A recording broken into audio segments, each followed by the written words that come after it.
The man whose ideas and message and now his delegates are on equal footing to combat the establishment of the Republican Party. Here now, Texas Republican Congressman Ron Paul. Congressman Paul, it's a pleasure. Congratulations on the numbers you achieved last night in Iowa. Thank you, Judge. Good to be with you. What is your road to the Republican nomination as you see it?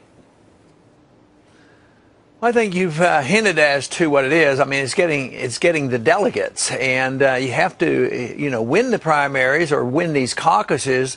But there are some that are going to be more difficult than others. Some states are very, very big, and then you're talking about hundreds of millions of dollars, which we won't have, although we have a very strong donor base, but they are small donors, so we have to depend on that. So it is going to the smaller states and looking at the caucus states and do our very best in all the states possible, but I think we got the boost that we needed, and we're feeling good about where we're going from there. What can you do to remind Republican voters that you are the only game changer, that all the other Republican candidates agree on, in one form or another, basically on the status quo as it is or as it was when George W. Bush was president?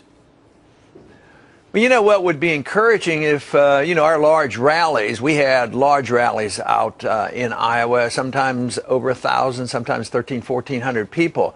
And responses, a lot of responses came on the foreign policy, bringing our troops home, the civil liberties, the Patriot Act. They inevitably, whether I was in a Republican group or independents or what, they know about the Patriot Act, and they also know about this National Defense Authorization Act, which really impressed me because so many would even bring it up and ask questions about it.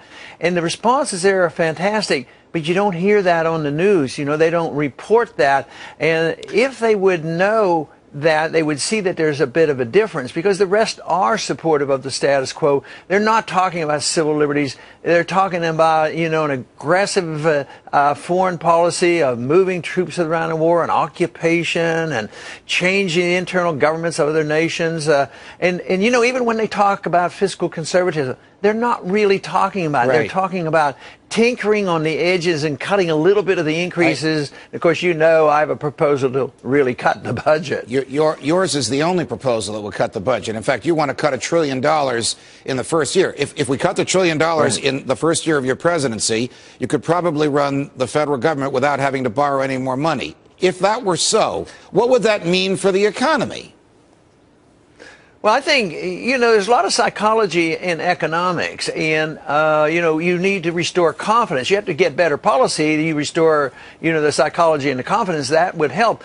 I think just changing foreign policy, it would change the psychology. If all of a sudden they started seeing our troops here at home rather than going into Australia and these different places. Now they're adding countries into all over Africa and looking at Syria and Iran.